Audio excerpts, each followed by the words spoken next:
It's the most expensive nutmeg-induced heartburn you can get. You can take that to the bank.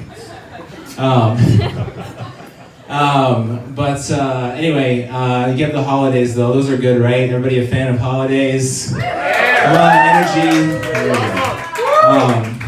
So Thanksgiving is good. You know, I went back to see my family for Thanksgiving. It's an entire holiday that's revolving around a piece of meat though, which is interesting.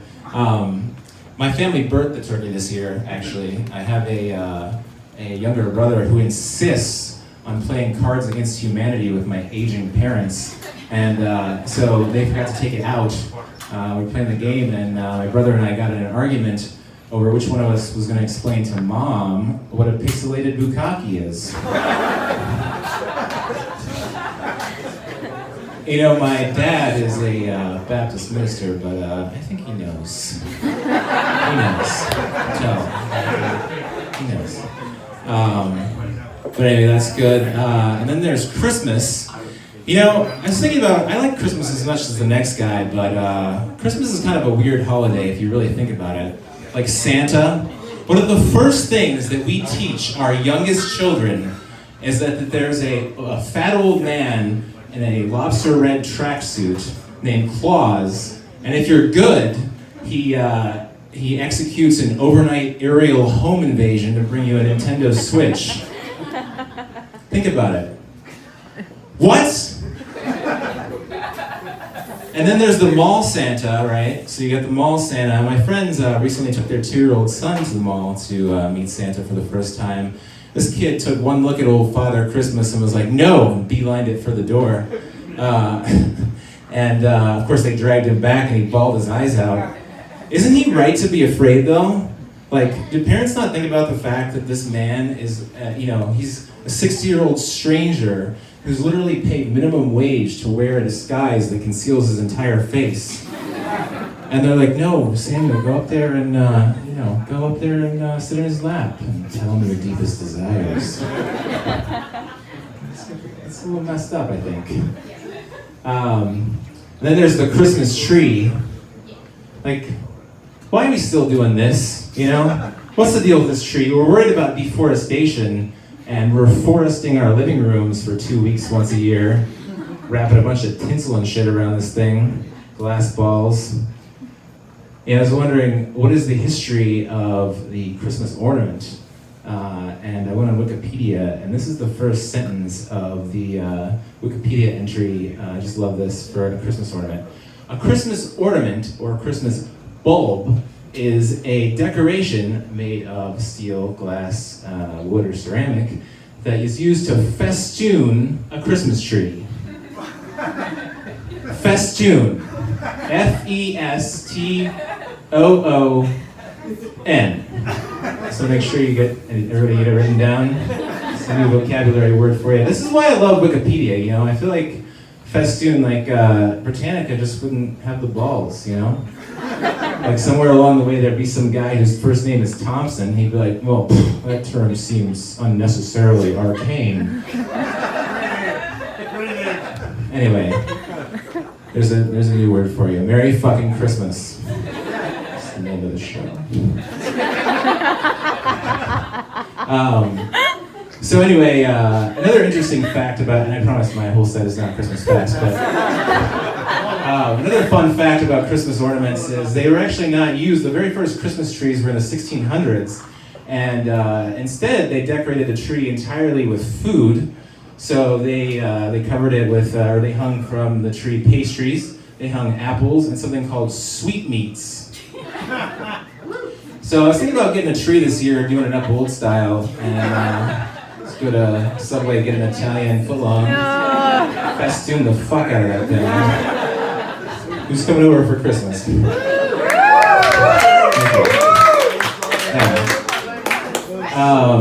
But yeah, so anyway, Christmas is weird. That's my thesis. Then there's New Year's Eve. You know, it's a great time of year to think about making some resolutions for the next year. But it's also a great time to look back at all the ways you failed to achieve literally any of last year's. So I've been thinking this year, and I had I'm 33 this year, I had kind of a stark reminder of how I failed to live up to some of my life goals when my mom found a 5th grade assignment that I did that was like, where will you be when you're all grown up? I guess I'm grown up now, so there were questions like, will you have a family, you know, will you have kids, where will you live? Curiously, questions that are seemingly more relevant, like, how many drugs have you tried, or how many STDs do you have, were curiously omitted. By the way, ladies, the answer is 0. I am drug-free.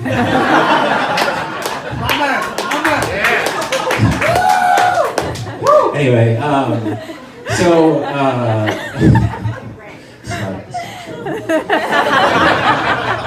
am STD free as well. As far as I know, my piece of shit insurance plan only pays for a test once every 10 years, so. Tested at 23 and I'm doing good. But anyway, so on the assignment I said I would live in Denver, Colorado, I would have a 3-bedroom house and a wife with 2 children. So let's see how I'm doing. I'm here, so I guess you can guess where this is going. Maybe my family's in the back, yeah. So, I do not have a wife to go home to, but I did once date a girl who, before she would go down on me, insisted on using a scented lemon wet wipe to clean my penis. And then one time, she went to the freezer and got an ice cube and used it to rub all over my shaft, because I guess she read an article or something. I gotta tell you guys, between the icy numbness and the pleasant citrus aroma, this is one of the most mind-blowing orgasms I've ever had. While half erect. Woo! Yeah, true story. We later parted, unfortunately. You know, we had a difference of opinion. She wanted to send any children that we might have to church, and I wanted her to stop attacking my dick. I believe I let that one get away. Anyway, I do not have any children, so I do not have to wake up in the middle of the night to console them if they have a nightmare, you know, about a monster in their bed. Although I did have to wake up earlier this year when my 27-year-old roommate came home drunk and crying because her boyfriend dumped her, and she was like, I'm gonna die alone. And I was like, maybe we could go out sometime. And then she goes, ew, and slammed her bedroom door in my face.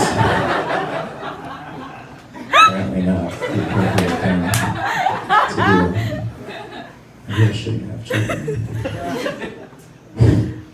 Anyway, finally I do not, fortunately I moved into my own place, but I do not have a 3-bedroom house with a beautiful view of the Rocky Mountains, although I do have a 1.5-bedroom apartment with a view of a liquor store. The half bedroom is where I've hidden away anything that reminds me of what my dreams once were. You know, I knew that was just going to be sad, but I left it in anyway. Why the fuck not, you know?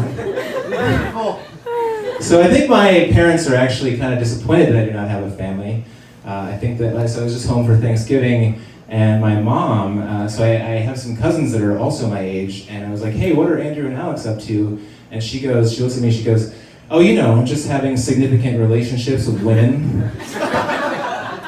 And then another time I was on the phone with her, and out of the blue, she just randomly goes like, I was doing some reading, Joel, and I just thought you should know, statistically, the children of older fathers are more likely to do poorly in school.